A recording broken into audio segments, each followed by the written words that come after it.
Nasirabad reporter जमीर Hussain Chandio.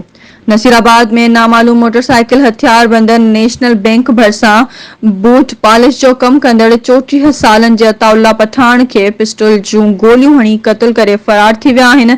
National bank भरिसां taxi stand ते boot polish जो कम कंदड़ अताउल्ला पठान मामूल मूजिब पंहिंजी दुकान ते वेठो हो त नामालूम मोटरसाइकिल सवार हथियार बंदन मथस पिस्टल जा 2 फायर करे फरार थी विया। गोलियुनि जो आवाज़ ॿुधण शर्त टैक्सी स्टैंड ते अफरा तफरी मची वई। इतला मिलण ते डीएसपी नसीराबाद खादिम हुसैन बुलेदी, एसएचओ नसीराबाद सादिक अब्बासी पुलिस नफरी समेत पहुची विया। पुलिस जख्मी हालत में नसीराबाद अस्पताल पहुंचायो, जेको रस्ते ते ई फोत थी वियो। मक़तूल जे भाउ अब्दुल्ला पठान ॿुधायो त असांजी कंहिं सां बि दुश्मनी नाहे, असांजे भाउ खे नाहक क़त्ल कयो वियो आहे।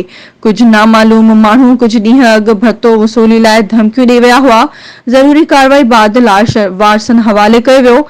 मक़तूल बाजोड़ एजेंसी जो असल रहवासी हो।